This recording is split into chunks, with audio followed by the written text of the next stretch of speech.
today I wanted to do, I just wanted to talk about the foundation of diabetes and then some of the things that you can do from your kitchen and just in your home to help with diabetes. Let's see if I can move that there, thumbnail, and then we can go with the slides.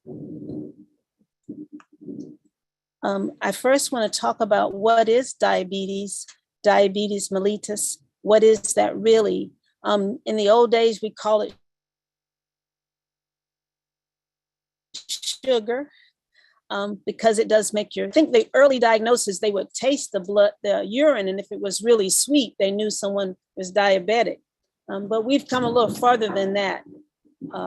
We're having a really bad storm here, so I hope we don't give out electricity or the Wi-Fi doesn't go out. But if it does, you'll know why, because it's a really bad thunderstorm just now.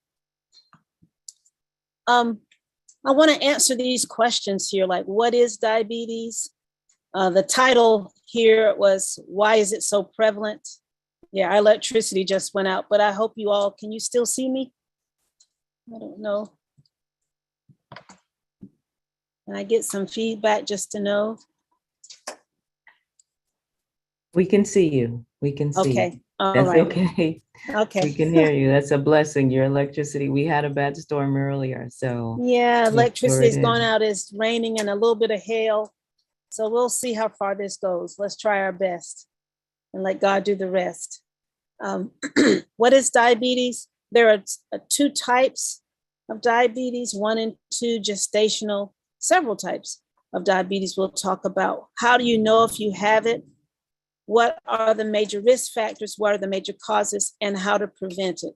How to prevent it is really the icing on the cake is what we want to get to. So if I had to define diabetes, I would say it's a group of metabolic diseases that result in too much sugar or glucose in the blood. We have to have glucose for each cell, but too much, the body just doesn't adjust well to it. And it just wreaks havoc inside of the body, too much sugar in the blood.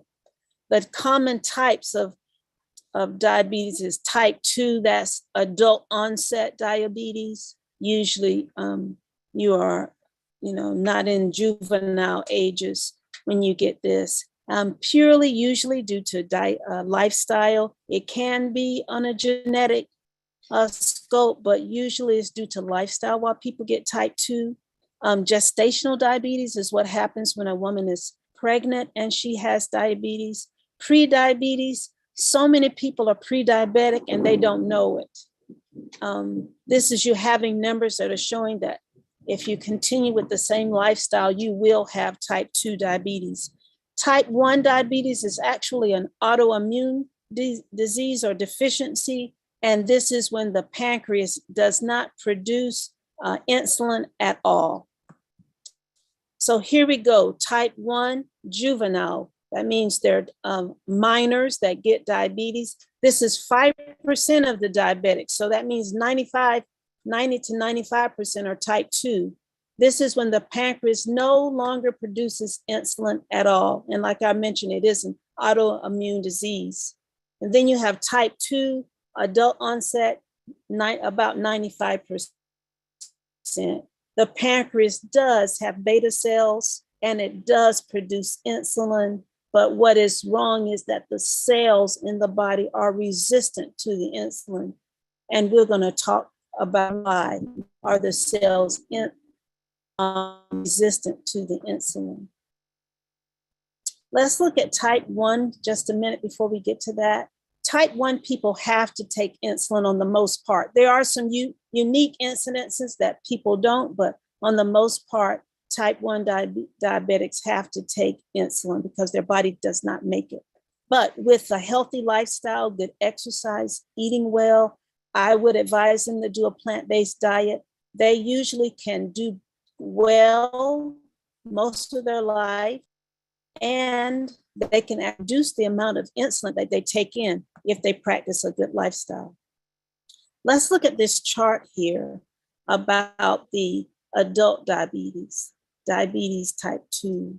11% of the adults in the US have diabetes. That equals to about 37.3 million people. That's a lot of people that are diabetic. And the thing about it is, on the most part, it's lifestyle. So we could reduce that if we, as medical missionaries, could teach people, and if they were willing to understand how they could reverse by changing their lifestyles. 38% of the adults are pre-diabetic, and that's about 96 million.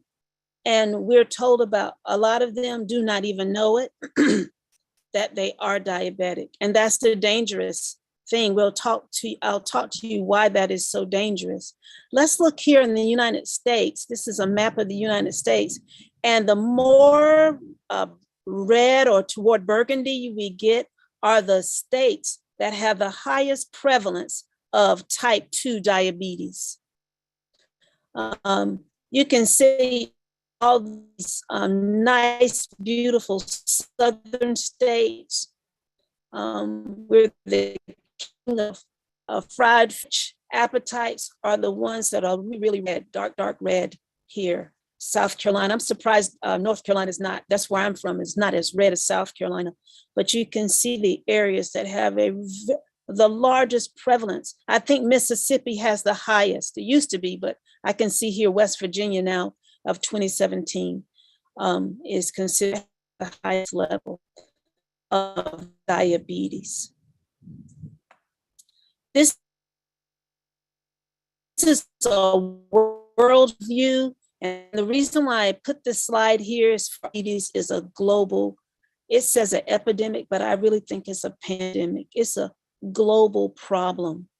Look over here in the South Pacific, the Western Pacific Ocean here, where these beautiful islands, they were introduced to the standard American diet, and you can see 138 million of them, 8.5% prevalence of diabetes in that area. China is a big one for diabetes. I think China is number one with the highest diabetic rate. America is about number 3. So you can see, this is a quote from the World Health Organization that is the 21st century epidemic diabetes is. So we could make a great impact in the world if we could just help people understand the common person, the pathology, understand how to prevent diabetes would be such a huge, huge blessing. So what happens? How does it work? When you eat, what happens with your glucose? First thing is, digestion is to break down food into the smallest elements. And also we want to take the energy from that food and send it to the cells. So we're going to eat the food and break it down. And a lot of that will be broken down to glucose substance. That glucose is to enter into the cell. How will it enter into the cell? Well, the pancreas has beta cells. It produces beta cells, and beta cells produce insulin. Insulin are like little keys that unlock each cell, opens the cell so the glucose can come in. So insulin are the keys. So if we're acting as a key, the insulin binds to a place on the cell wall, opens it or unlocks it, and the glucose goes in. That's perfect. So when I eat, let's say my peanut butter and jelly sandwich, what should happen is insulin should be released that has been produced by the beta cells in the pancreas. That insulin should open my cell, and it should allow the glucose to go in to the mitochondria, and then the energy is used so that cell can work at its highest performance. But what happens when it doesn't open? Then the glucose in the blood rises because it cannot enter into the cell. There's 2 reasons why it will not enter into the cell. Either there's not enough keys made to open the cells, or the doors to the cells are jammed and they cannot open even with the keys. So if your body is producing insulin and the cell won't open, the body says, let me make more keys. I need to make more keys because it's not opening. So our body continues to make insulin, trying to open the cells. And what happens with that is when the pancreas wears itself out, we can produce insulin insufficiency or deficiency. Okay. Insulin deficiency can happen when your pancreas doesn't make enough cells in the beginning, enough beta cells that makes enough insulin in the beginning, or it continues to make so much insulin that the pancreas gets worn out. The beta cells burn out, and then I have insulin deficiency. We don't want to do that. We want to avoid it. The reason why I'm saying this is that a person can get a test for insulin, and it can say, oh, your insulin levels and your sugar levels are great. So you can go into the doctor and they can say, wow, your sugar levels are great. But if they check your insulin production and say, wow, you're producing a lot of insulin. The reason why is you're the beginning of insulin resistance, and your body has to produce a lot of insulin in order to force your cells to open up and receive the glucose. What are some major symptoms of, and how would you know if you have diabetes? These are some of the classics. Urinary frequency, feeling thirsty all the time, actually feeling hungry, feeling fatigued. Blurred vision is a later symptom. And wow, you really have full-blown diabetes, or either you're in denial or you don't understand the symptoms. Cuts and bruises that will not heal. And for type 1, it's interesting enough that it would be a weight loss. Sometimes with children, their breath will smell like something very, very sweet. You'll know. Actually, one of my friends, that's how we found out she had diabetes type 1. Well, her uncle was playing in the field with all the children. And every time she would come for the tag, she would breathe in his face to say something, and her breath was so sweet. He was a medical person, and he said, he told the parents, I want you to get her checked out. If I could guess, if I was a betting man, I would say she had type 1 diabetes, and she surely did. Tingling, pain, numbness in the feet and hands can also be symptoms of type 2 diabetes. So urinary frequency, thirsty, hungry, fatigue, blurred vision, cuts and bruises that do not heal, tingling and numbness in hands and feet. What is a normal blood glucose when you go and get your blood glucose checked? Well, normal is a fasting blood sugar below 100. So when you take your little glucometer and test your blood, you want to see a number below 100. That is more optimal. Diabetics, if it's greater than 126 mg/dL, and pre-diabetics if it's 125 consistently. This is fasting. That means you didn't eat anything before you had the blood glucose test. A more specific test would be the most accurate if you got a blood test and you checked your insulin levels. That would be a laboratory blood test. But just a regular glucometer, you want to see a number below 100 mg/dL. Now, most off the shelf or out of the drugstore blood glucometers are about a 15% error rate. You have to keep that in mind. So if it's 100, constantly, I would see if I could get it a little bit lower because it could be a 15% margin rate. If it's 126 or 140 or 150 or 200 and something, 15% still is way too high. So just want you to know that. Also, if someone gets their blood checked with a glucometer, they need to calibrate it. It shouldn't just be you just use it all the time. I recommend a calibration at least once a month if you're using the same glucometer all the time for those that are diabetic. This is an excellent test, the hemoglobin A1C. This test will test your blood glucose for a 3-month period. And I really like this test. Let's look at here. This is these are two different agencies. The American Diabetic Association says that you should maintain an A1C of 7%. I think it should be a little bit lower, and I'll go with the last recommendation of 6.5 or less. 6.5 or less is better for the A1C. I like to see it about 5.7 or less. I really like 4.8, something like that. So down at that range is the good one. But if you're at a A1C of a 10 or 11 or 12, wow, we really need to work on that for our lifestyle. So what are the things that diabetes do? Type 2, most common. 95% of people with diabetes has type 2 diabetes. Usually these are the common things. This is what we would say the outline for the typical type 2 diabetic. Usually they are overweight.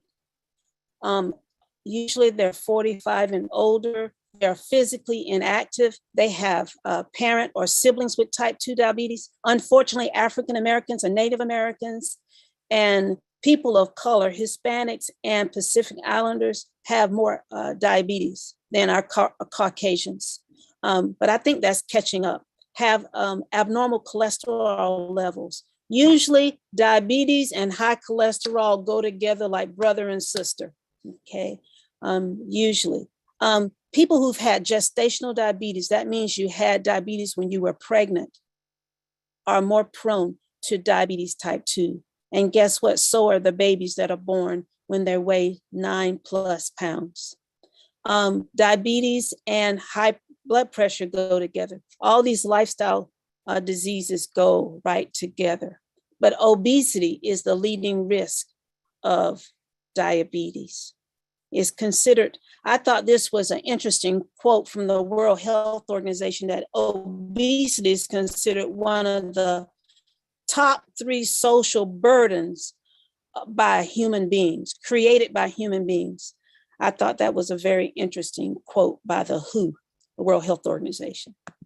Now let's look at this, the prevalence of diabetes now up to 2030. I hope the Lord is here by 2030. How about you? But let's look at this prevalence here. Let me go back one slide. So look, in the 1990s, this yellow there, so the more red it gets and blue and burgundy, the higher the prevalence. You can see in the 1990s, the prevalence was about 20 million in the United States. And then by 2010, it moved up, and it's mostly red. We're getting to the 45 and 50. And then over here to 2030, it's really going to be sad. Sometimes it's going to be 60% in some states, the prevalence of having diabetes out of 100% in each state. So that is really some high numbers. What has changed between 1990 and what they predict in 2030? What do you think has changed with us? One thing, though, life is way more stressful. It just gets stressful as the years goes by. Other things is the types of food we eat. Very few people eat food from scratch, from their homes. A lot of people eat out a lot because their lives are busy. I just looked at also high fructose corn syrup. And it's interesting, from high fructose corn syrup came on the scene in a great way in the end of the 1980s. So most of the 1990s on to now. And you can see parallel to high fructose corn syrup is obesity. I read several studies. One I really like from Princeton that says high fructose corn syrup has a great prevalence in the obesity in America. So you can see here, if you look in the 1980s, our obesity, the overweight people are in the blue and the increase of diabetes is in the purple. And you can see they just go right together here. Obesity and diabetes are friends and are not a good foe. So what do we want to aim for? We want a BMI of 25 or less. We want to eat a diet high in fiber. We want to encourage people not to smoke. We want to encourage people to reduce or eliminate their alcohol consumption. And we want to encourage people to exercise at least 30 minutes a day. That's what we want to encourage people. Look at the cost of diabetes. This is from 2017. That's the earliest I could find, about $327 billion to take care of the diabetics. That's time 90 billion for lack of productivity. They couldn't go to work. 237 billion in medical costs, in equipment, walkers, amputations, surgeries, all these things. And that total comes to 237. And this is just in America. So it's very expensive. This is from Medical Net. It says, when the body becomes resistant to a hormone insulin, insulin resistance precedes the development of type 2 diabetes and heart disease. So right here, I want to explain what is insulin resistance. Insulin resistance is a cycle. First of all, it results from a cycle. You know, I feel tired and hungry. I'm hungry. I eat food. I eat fast foods. I eat fatty foods. I make insulin. My cells resist the insulin. I produce more, I store more fat and more sugar in my blood. And then I feel hungry because I'm not getting the nutrients or the energy into the cell, and I continue to eat. I make more insulin. The insulin is resisted into the cell. I have more sugar in my blood and I store more fat. That's the cycle of insulin resistance. But why does it happen? Well, insulin resistance happens because of fat in the blood, adipose in the blood. Adipose gets into the tissues. And so let me explain this. Every cell is like, I don't know if you can see my hands, but I have my two hands and I join them together. And now my hand makes like a door. The insulin is supposed to unlock the door so that the sugar can come into the cell. If the door, like a door hinge, is stuck together by fat, then it will resist the keys and will not allow the door to open. It will resist it because it's stuck together. But if I could remove that fat, kind of like taking chewing gum out of the hinges of a door, if I could remove all the chewing gum, all the fat, and the cell could open when the key comes, then when the key comes, the insulin comes, I can open up, then the sugar can go into the cell, relieve the blood, and I'm no longer hungry and wanting more energy because the cell is satisfied. So insulin resistance is the reason for hypoglycemia, hyperglycemia. It is the reason for diabetes, the major reason. What happens when we have this metabolic syndrome of insulin resistance? It also causes an increase in blood pressure. It increases the blood sugar levels. And because I need a place to store that extra insulin and that extra sugar, the fat around my waist just gets larger and larger. It can produce acanthosis. And I'm going to show you some pictures of that. And metabolic syndrome can increase our cholesterol levels. So this is pretty dangerous. Let's look at this. Insulin resistance happens causing diabetes, which is hyperinsulinemia, okay?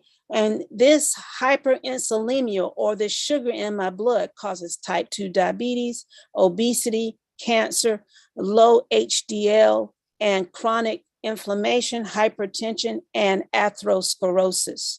So diabetes really damages the body, or insulin resistance damages the body, causing type 2 diabetes. Okay, so let's talk about the different parts of the body that diabetes affects. Let's start with skin. Diabetes can cause skin to be dry and itchy and scratchy. It can cause the body to develop red, painful patches. It can cause discoloration, dark spots on the body due to poor circulation and nerve damage. So let's look at a few pictures of how especially acanthosis, how it looks. I don't know if you've ever seen this before. Let's look at it. Let's look at it. This is acanthosis. These dark patches on the skin, it usually is around the cheek area or on the back of the neck area. You can see it at the knuckle or joints, under the armpit, on the elbow. You can see it in the groin area. These are dark patches. What are these dark patches? Actually, it is stored energy. There is so much sugar in the blood that the blood is trying to put this sugar somewhere. So it sends it to the skin and it sends it to fat cells. So when I have seen it with my own eyes, when people overcome diabetes, sometimes they change into a whole new complexion because they've gotten rid of all that sugar that's been stored under the skin. Okay. What about dementia and diabetes? This is very interesting study here, that studies have tied the proteins in your brain are, because of diabetes, can be linked to dementia. And why? Because the diabetes can cause narrowing and hardening of the arteries in the brain. Diabetes can increase the chance of stroke. And so it can affect us with dementia. Some studies call diabetes Alzheimer's type 3, or diabetes types 3, they call Alzheimer's, I should put.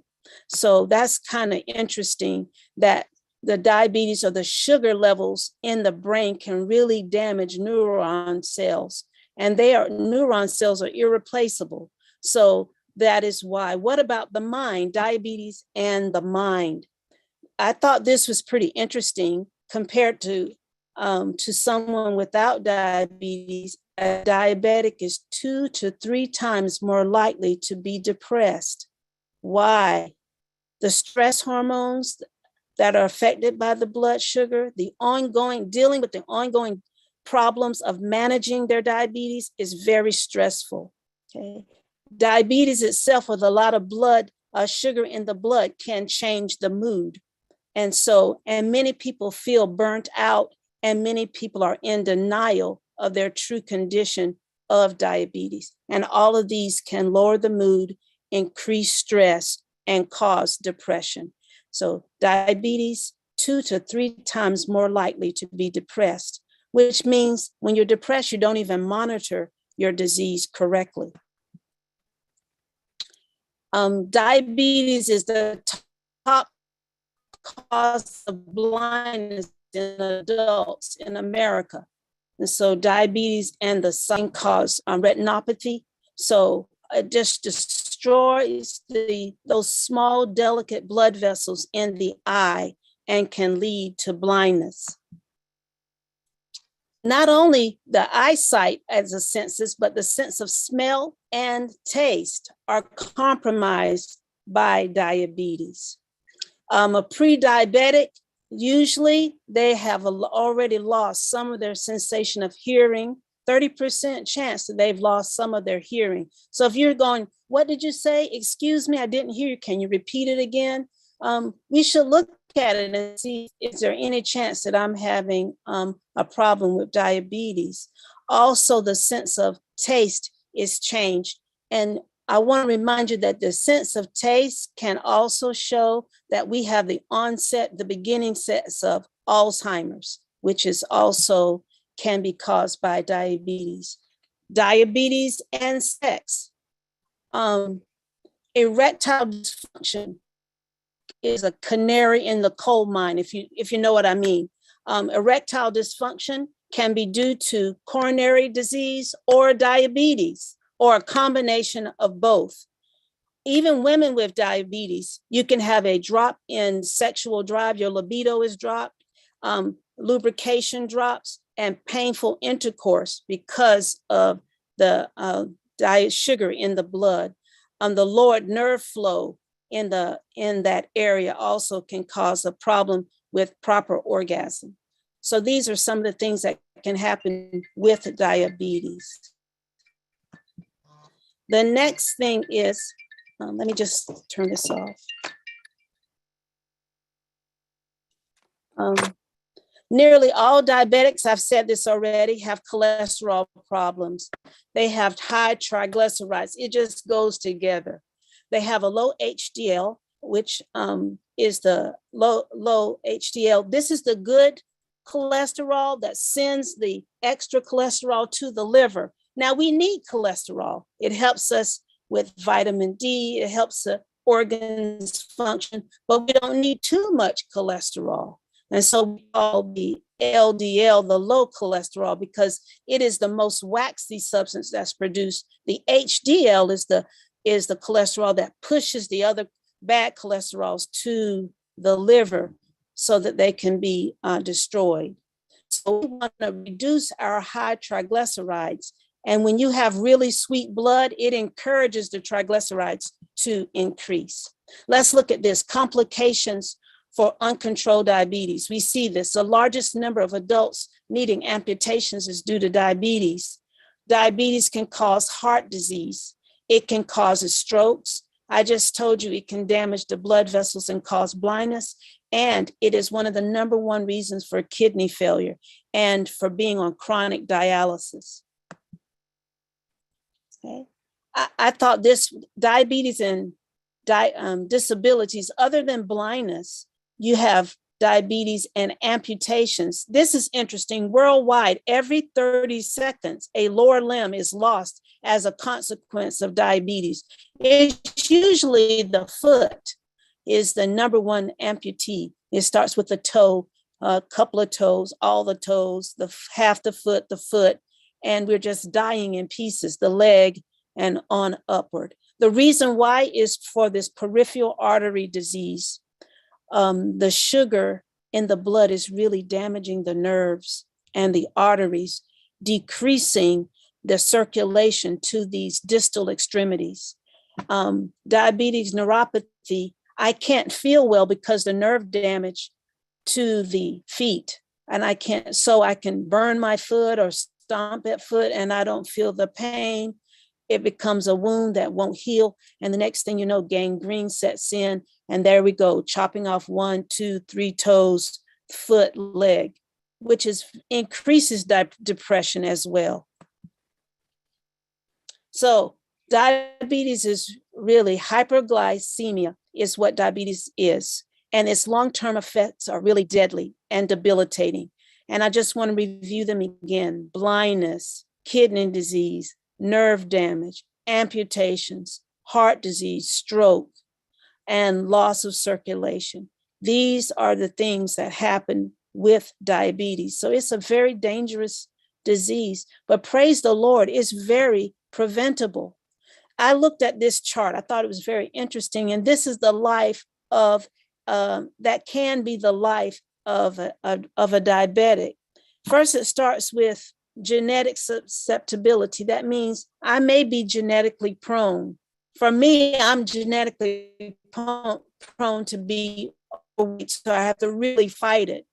Another thing is environmental factors.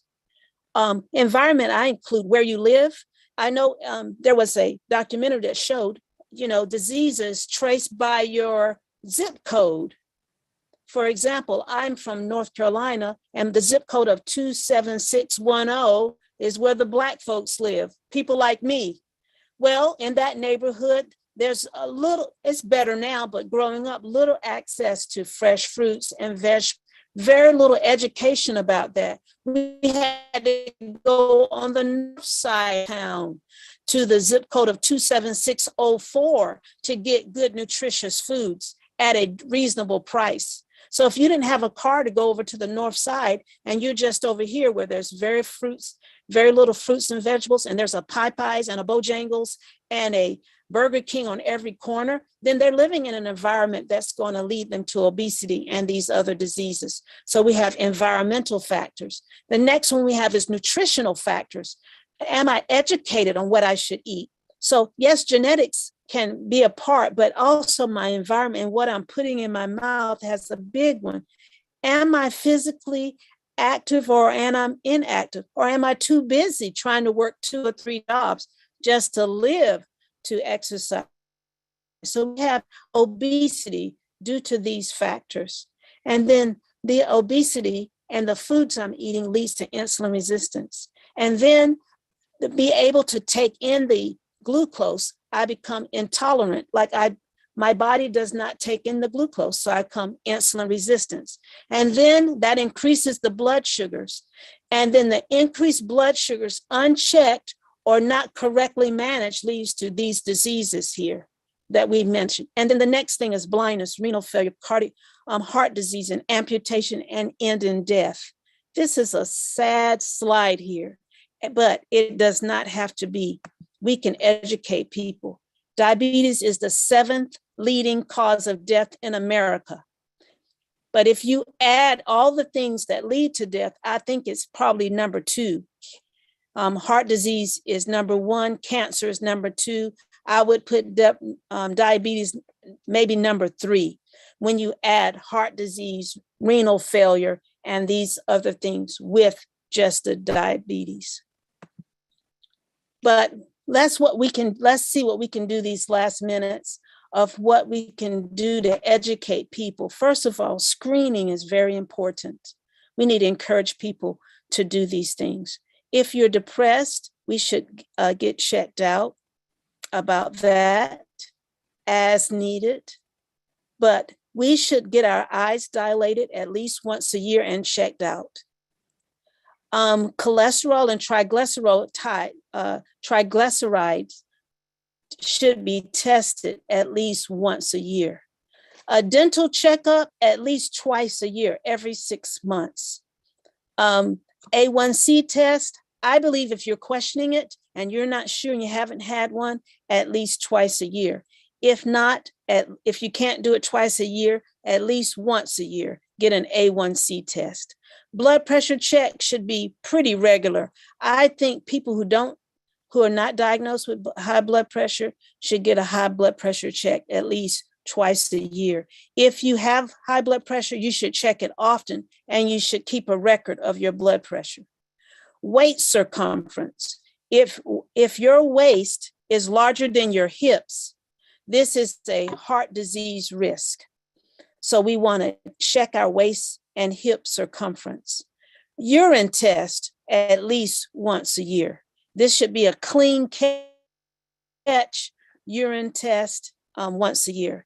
For those who are not diagnosed with diabetes, should get a foot check at least once a year. If you are diagnosed with diabetes, you should have your personal check once a day. At the end of each day, you should check your feet out.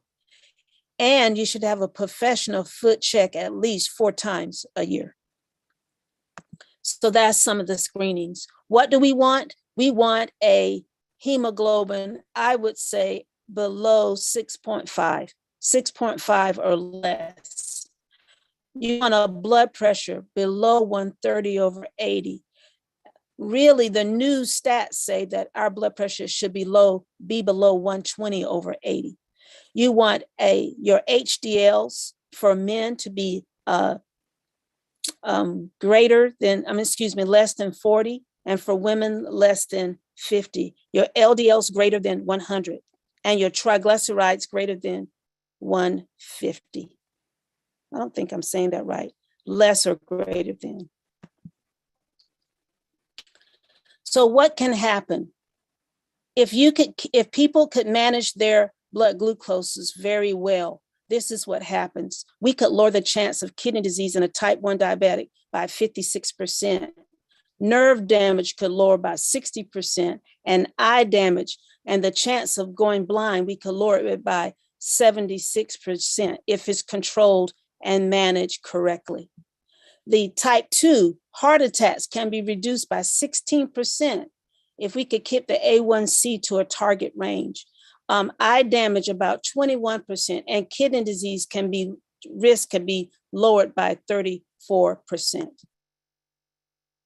Now, this twin study is very interesting. I won't read it here, but I just put it here to prompt me to talk about it. There are 2 twins, non-identical twins, 50% DNA is the same.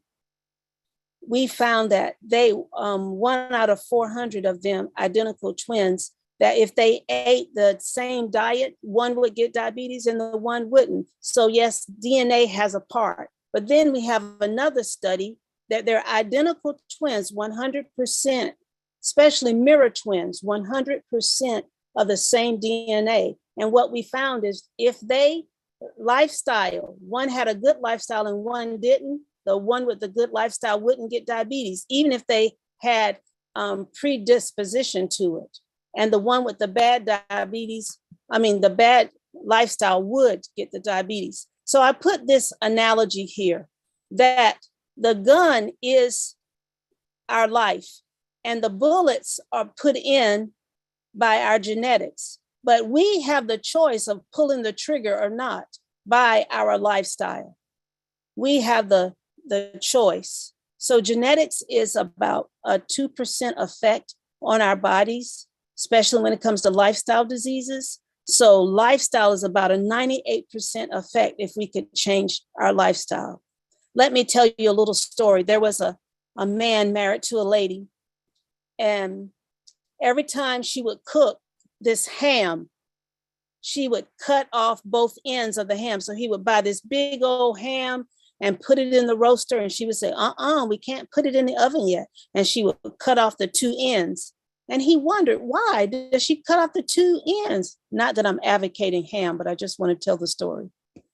And they had the dinner, and mother and mother-in-law and grandmother-in-law were at the house, and he asked, why does my wife cut off both ends of the ham? She says she does it because you taught her that. Why do you do that? And the grandmother looked at her and she said, we do that because in those days we had a small oven. But you have a huge normal oven. You don't have to do that. And so what the point is that we learn our lifestyles by our culture, what mama did, what grandma did, what great grandma did. And sometimes it is the lifestyle and the culture that is giving us the diseases more than the genetics. But look what the future says. Hey, maybe we can do a transplant of human beta cells. This is what some scientists are thinking we should do, a transplant for type 1 and type 2 diabetes, so that people could overcome it. This is the future. This one is, what about a brown fat transplant? So there's two types of fat in the body, the white fat and the brown fat. Brown fat is usually in people who are nice and lean. Like for me, I can eat all I want. I won't ever gain weight in my legs or my thighs. They're full of brown fat. But where do I gain my weight? In my abdomen and around here. That is called white fat. Okay, so what they're proposing is to remove the white fat, get a transplant from other people, their brown fat. Does that make sense? This is the future of managing diabetes. But isn't there another way? Yes, there is. And that starts with a healthy diet and a high fiber diet. A plant-based diet is another way. I want to transfer to another slide here. If I have the time, I think I have a few more minutes. Is that right? Anybody? Do I have a few more minutes? Sure, go right ahead. Okay. I want to this way they want to take the treating diabetes for the future, I don't think is really realistic to help the millions of people with diabetes. But what I want to share with you now is way more realistic for people. And the first thing I want to show you is eating raw and natural and simple is a really good thing to do. Now, I don't mean you have to have everything raw. Whoa, whoa, whoa. But what I like to tell the health guests is when you have a formal plate setting, I just bought a really nice one from Costco, a formal plate setting. You have a large plate. It's about 8 to 10 inches in diameter, the large plate. Let that be your salad. How about that? And then the salad plate, It's about 4 inches in diameter. Let that be your cooked food plate. How about that? So now my plate, my large plate is my entree plate is my salad. So this is what I say, let your salad be your entree. Nice fresh fruits, nice fresh vegetables, high in antioxidants, high in fiber, high in nutrition. Eat fresh first is my first thing that we can do to overcome the epidemic of diabetes. The next one is to eat a very light supper, light to no supper. This is called intermittent fasting, that we would skip the third meal. We have breakfast. I don't know if everyone could do this. This is just an example. But if we had breakfast, right, at 9 o'clock, and we had lunch at 2 o'clock, even 3 would be better, and we ate nothing again to the next day at 9, that would give me about 16 to 17 hours of non-eating or fasting. And that would give the body a time to burn off fat around the fat cells, and that would get the body a chance to reverse insulin resistance. So supper, light or no supper. If you're dealing with obesity, skip the supper meal. It really works. Skip supper. Okay, so we want to eat that light supper or skip it. Okay?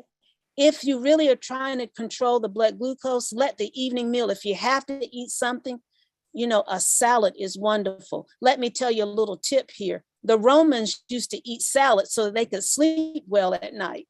And so you could do the same thing. If you have to have something, make yourself a nice salad in the salad plate this time, because you don't want to eat a lot. You could have a nice simple soup where it's almost like a broth with some vegetables. Or you could have northern fruits. What I mean by northern fruits, apples, pears that are not overripe and oversweet, berries like that, not the real sweet tropical fruits, because they are full of sugar, good sugar, but there's still a lot of sugar in those. So these are my recommendations. Number 1, let your entree plate be your raw food. Let your salad plate be your cooked food plate. Number 2, no supper or a light supper. Number 3, these are just some tips. String bean juice is very good. It's a natural insulin. String bean juice is a good one. It doesn't taste that great, I have to be honest, but you can juice some string beans, add a little lemon in it. Cucumber also is excellent for insulin resistance. So you can make yourself a nice juice of string beans or cucumber. Okay.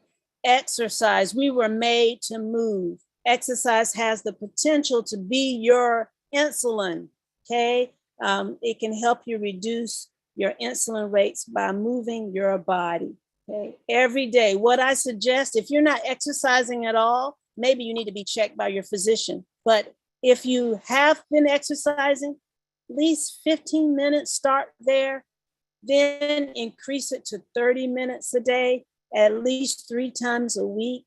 5 times a week is even better. And if you're already exercising 30 minutes, move it up to 45. If you're already doing 45, I want to challenge you to move it up to 1 hour. But exercise, not only walking is the best exercise, it exercises every organ in the body. You want to walk at a nice pace, but don't overdo it. But also we need to increase our weightlifting and stretching, especially as we age. But the weightlifting and the muscles and increasing the glycogen in the muscles would be very good to help burn fat. And so exercise, let's do that. It is one of the root ways to reduce your insulin sensitivity. Adequate sleeping. So less than 6 hours of sleep can increase diabetes and heart disease. Why? Because it can affect the glucose metabolism and it stimulates you to eat more. You can eat more when you don't sleep.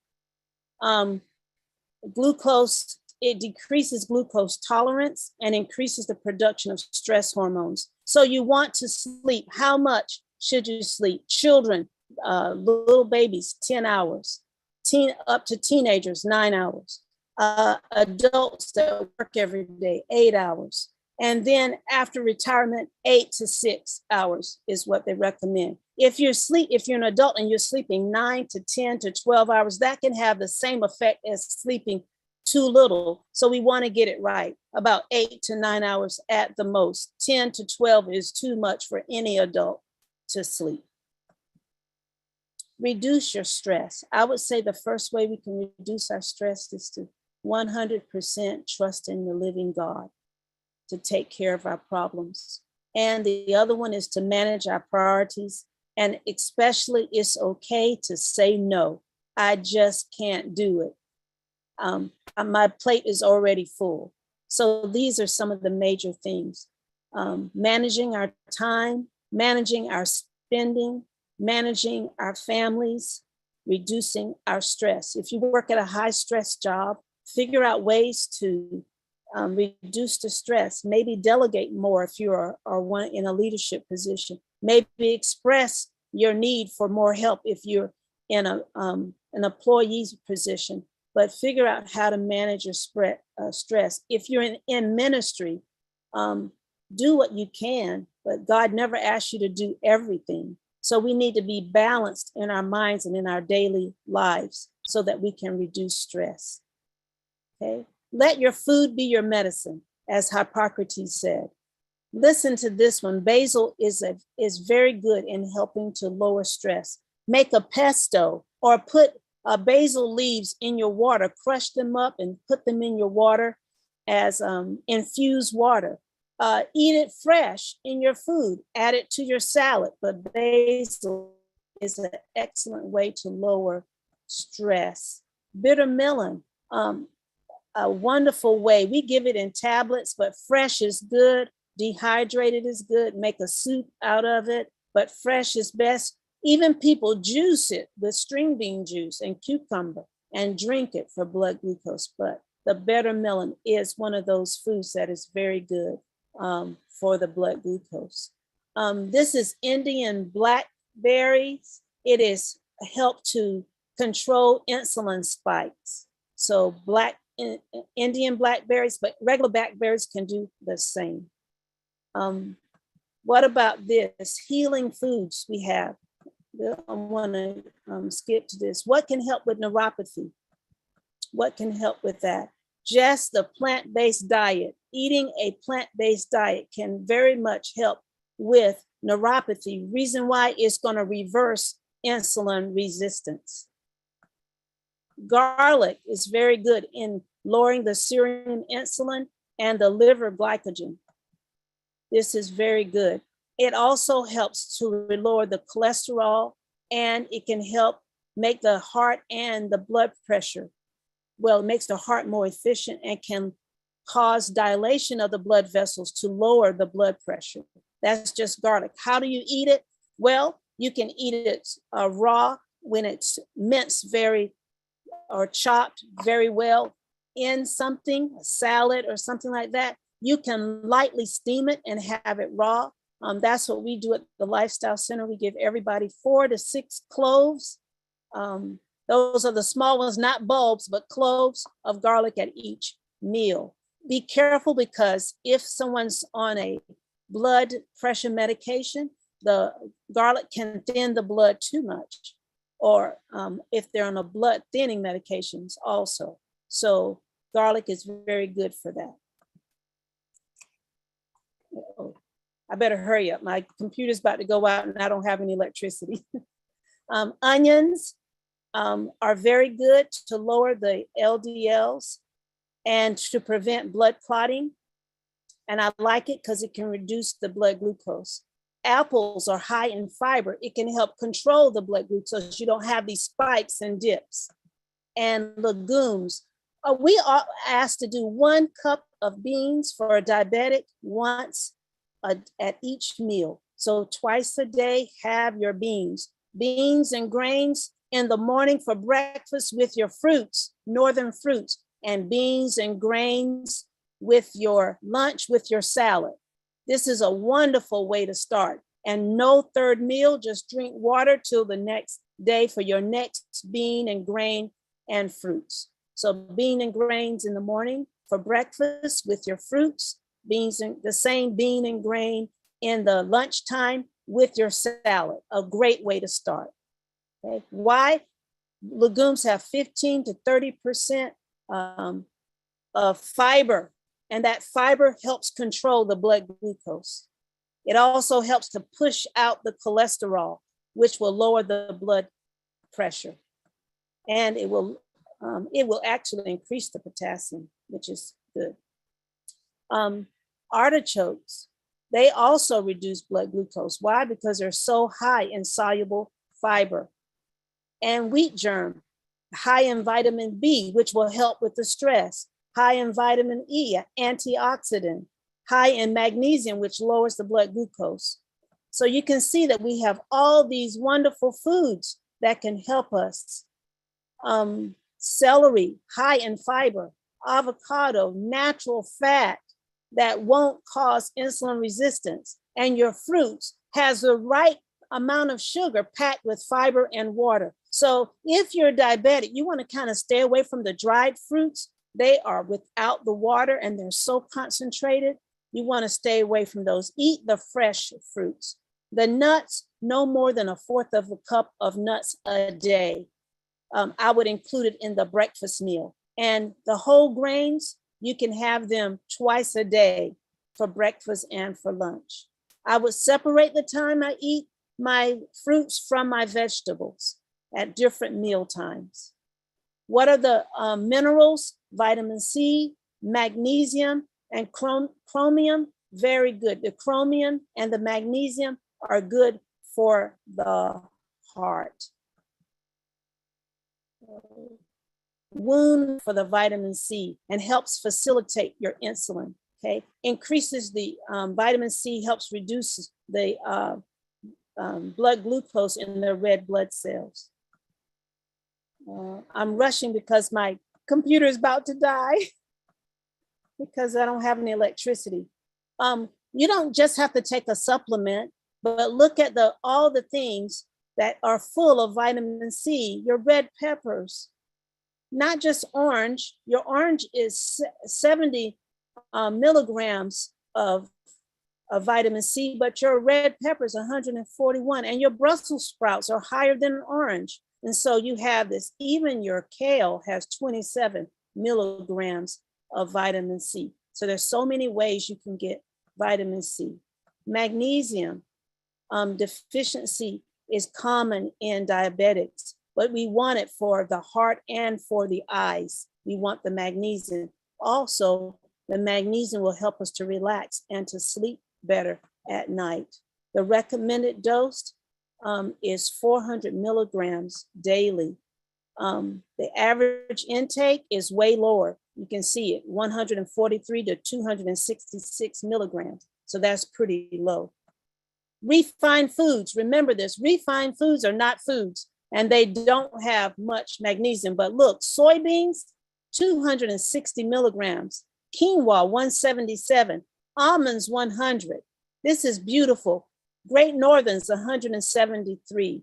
Brazil nuts, 124. So we can get magnesium in so many ways. Chromium, for it will help reverse insulin sensitivity, and which is so important. It can help reduce the total cholesterol and the triglycerides. So very good, and it will increase your HDLs. You can get them from broccoli, cabbage, Brussels sprouts. You can get it.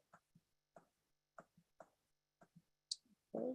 I want to skip to natural treatments. What you can do, a general revulsive is basically you put fomentation on the abdomen, the feet in hot water, and every, I would say 7 to 10 minutes, you do cold mitten friction on the abdomen, replacing it with another fomentation for about 3 rounds, keeping the feet in hot water. We do this a lot. We take the blood glucose before the general revulsive treatment, which is a hydrotherapy, and we take the blood glucose after, and we see a great reduction. The next one is the hot and cold, hot and cold. You can do the alternative shower or the local foot bath for neuropathy, or if you have a wound that won't heal, back and forth, 3 minutes warm water, 30 seconds cool water. For neuropathy and diabetics, I would never go to hot water. So the temperature of the water should never go past 103 Fahrenheit. And you don't want cold water either, because it's too sensitive to the nerves. So you want to just deal with temperatures of warm and cool, warm and cool. When you're working with a diabetic, I would have a thermometer. You can get a meat thermometer or a cooking thermometer and know the temperature of the water you're exposing their extremities to. The salt glow, rubbing the skin in salt is so wonderful to increase circulation. Of course, contraindicated, we would never do this on an open wound or a rash. Okay. Just encouraging people to drink water also will help, because it would help to thin out the blood, to dilute the blood, the sugar in the blood. So we want to encourage people to drink half their body weight in water, half their body weight in ounces. So if I weighed 120 pounds, that would be 60 ounces divided by 8, and that would give me about 7 cups. This is the general revulsive. If you can take a picture of this before my computer dies, then this will show you exactly how to do it. The fomentation can be on the back, but just on the abdomen is good enough. This is how we do it in the Lifestyle Center. We leave the fomentation for 12 minutes, cold mitten friction. Put a new fomentation on for 10 minutes. After the 10 minutes, cold mitten friction to the abdomen. Take that one off, add another one for 8 minutes, cold mitten friction. The whole time the feet are in hot water, and we increase that water, but for the diabetic, never over 103 degrees. We finish it. I don't really put cold water on the feet of a diabetic. It'll just be cool, not too cold. Then dry the feet well. The cold shower, 33 minutes hot, 30 seconds cold. And again, this hot means warm, cool for the diabetic. What does it do? It increases metabolism. We want that to burn off fat. It increases the circulation, and it aids in clearing excess blood sugar in the blood. And we're going to end this shower with a very dry friction, firm friction on the top of the whole body to increase circulation. Contraindications, reasons you would not do the cold heart if they have severe heart disease or poor kidney function. We would not. Okay. I talked about the salt glow. I told you that it stimulates. And the contraindications I told you about. No open lesions, no sores. Okay. Some herbs, Gymnema sylvester is an excellent herb. It's an Indian herb, but it's excellent for diabetes. Why? Because it aids in regenerating the beta cells of the pancreas. Okay. This is a study of what happened. And the thing is, it has no real side effects. Because of lack of time, I don't have time. Fenugreek is another herb highly used in different countries. And it helps also in lowering cholesterol and triglycerides and increases the HDLs. Bilberry is another one that we can use because of the high vitamin C. What I like about the bilberry, it can prevent bruising and it can help improve the retina. Ginkgo biloba, what does it do? Well, it's going to help with stress for sure, but it also helps with retinopathy of the eye. And it also improves the peripheral tissues of the extremities to get rid of neuropathy. Ginseng is been shown to reduce blood sugar levels, body weight, and ginseng also helps improves and motivates the mood and motivates you to do physical activity. So I want to stop sharing, and I'm sorry to go so fast, but if you can see, my battery is almost over and my electricity is out because of the storm. So I have to go fast as possible to finish the slides. Thank you so much, Mrs. Pulley, for that presentation. We do want to allow them, if you can have like 2 seconds. When you ask Sure. your questions, it's going to be 10 seconds. It's going to be a quick question so that we can get as many people as possible, as her phone is about to die. Yes. All right. If I just go black, I'm so sorry, but That's okay. That's all right. Let's go ahead. S10, go ahead and ask your question. X10.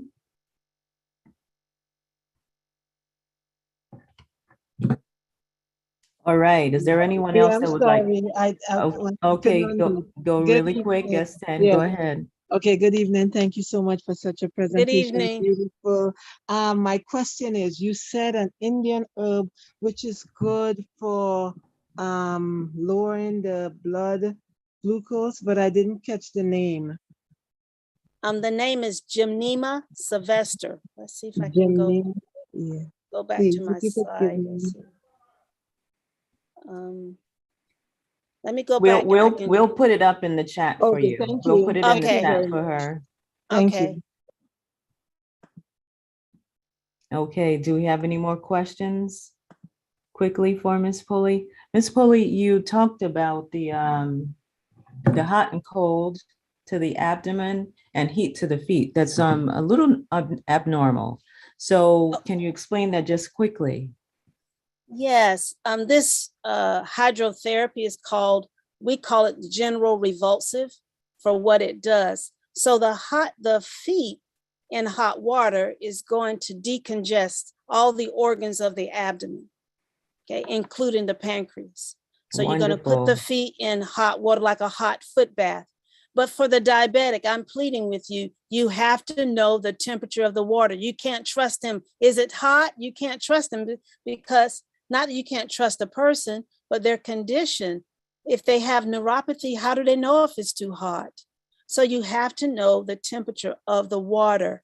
We're suggesting you won't burn anybody at 103 to 107 degrees of water, but we suggest until you're comfortable and know what you're really doing is to keep the water about 103, no more than 104, because we don't want to cause any harm. So the feet are in hot water. The person will be lying down, either on a massage table or a bed, and their feet are in hot water.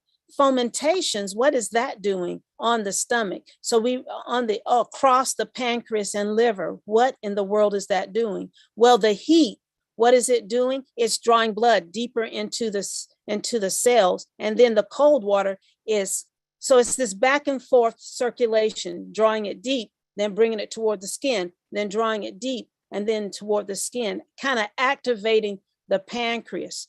And what we found that is actually really helps. We suggest that you do the insulin, check the blood glucose before and after this general revulsive. It's about a 30-minute treatment. If you put the first fomentation on for about 12 minutes, then end with cold mitt and friction, dry the skin well, then go to the next fomentation, 10 minutes. And then after that 10 minutes, remove that fomentation and then dry the skin.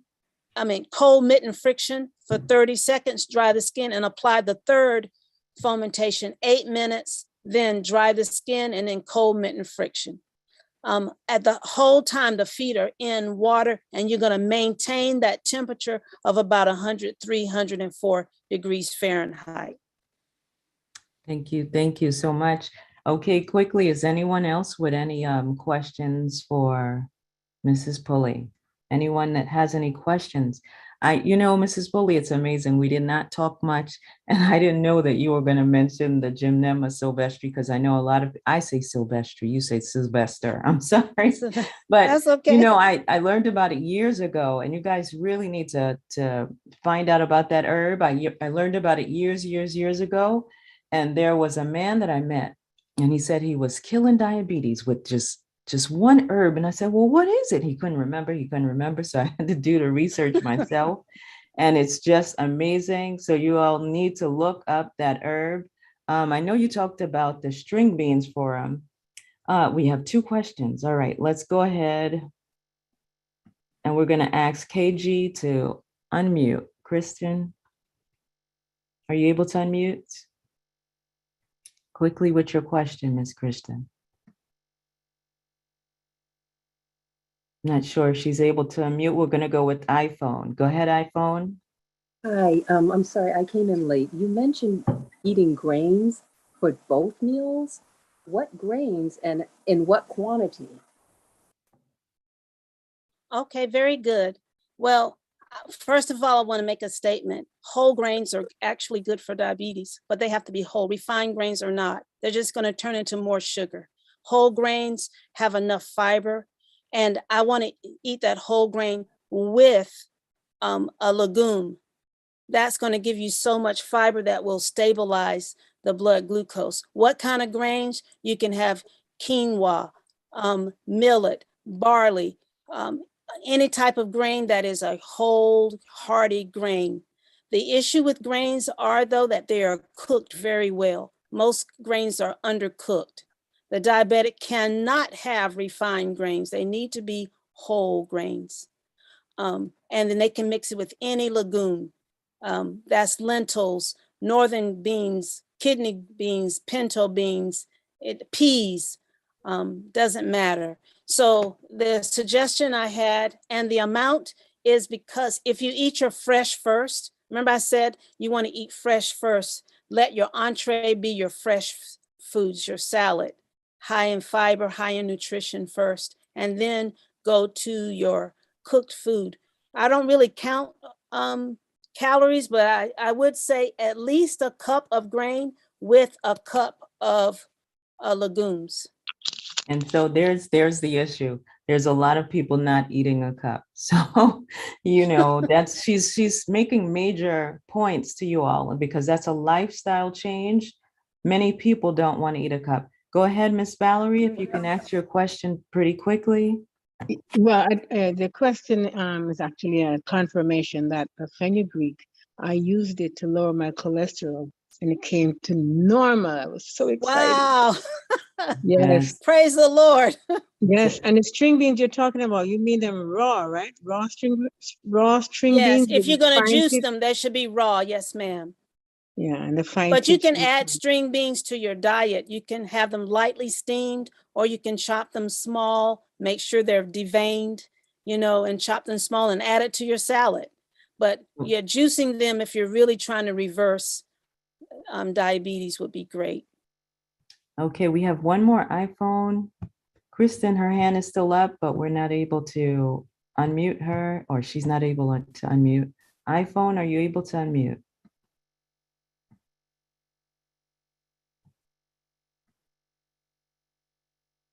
iPhone?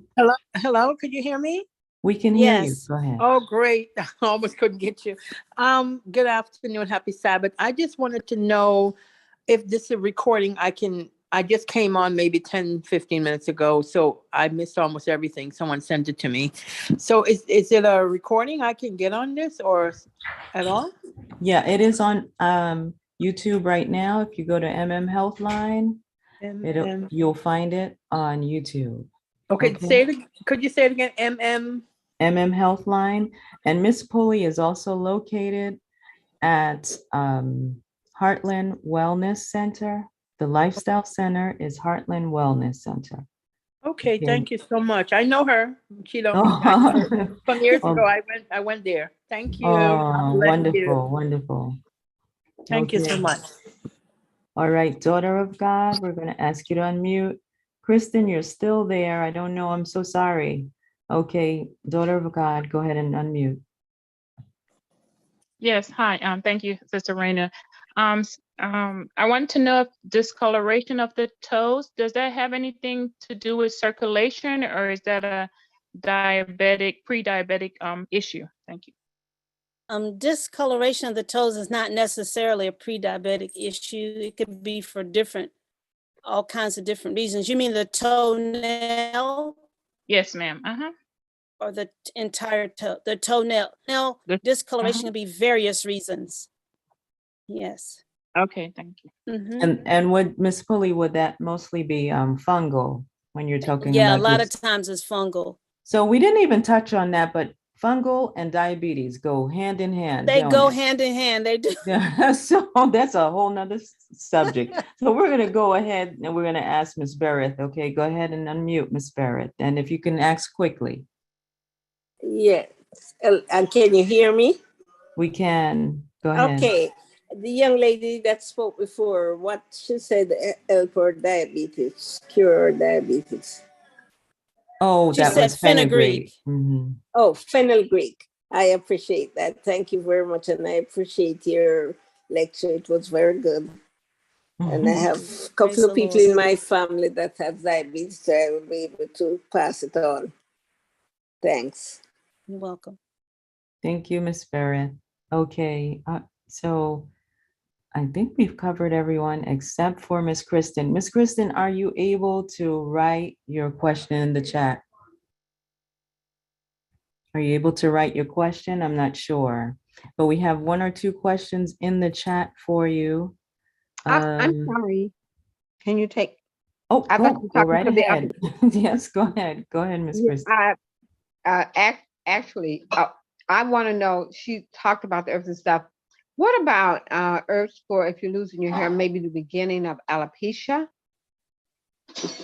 And my hair all of a sudden got very, very brittle, and I'm trying to find out what's going on in my body. All of a sudden, within the last couple of months, really brittle and breaking. Okay. It could be a thyroid issue. If you have, I don't know if you're losing hair other places, if you have dry skin, trouble losing weight, low energy, those things could be connected with thyroid. The way you can really tell is to, if it's your thyroid or not, is check your temperature in the mornings. 10 minutes, soon as you arise, you sit up on the side of the bed, you put the digital thermometer in your armpit. So you're going to take an axillary temperature.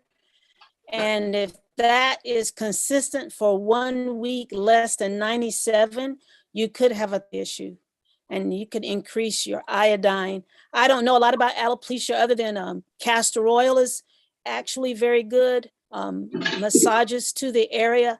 Avoid fake hair like weaves and wigs as much as possible. Yeah, those are just some quick things that come to my mind that could be the reason for the hair loss. Thank you very much. I hope that Okay. helps. And you know, Miss Pulley, hair loss is also a hormonal, just like, but you did say hormones. And so the fenugreek that you mentioned, that's a hormone balancer. Would that That's help? true. That would help. Okay. I just wanted, Yes. yeah. And increasing iodine too as well. You can do iodine drops from kelp or dulse. That could also help, but she needs to find out what the cause is first. Okay, that's true. All right, do we have any more questions in the chat that we missed? Someone asked what stage of diabetes may or can be reversed. What stage? Mm-hmm. I think even late stage can be reversed, but it'll take longer of diabetes. If you have any beta cell production, you have a chance to reverse the diabetes. If you don't have beta cell reduction, our physician thinks about it will take at least a year and a half to even start having beta cell production with the change of appetite, and diet. But most diabetes, type 2 can be reversed. There are a few that cannot be because the beta cells, they just won't reproduce because of the severe burnout. Okay. And I think we lost her. So we want to say thank you to Sister Pulley.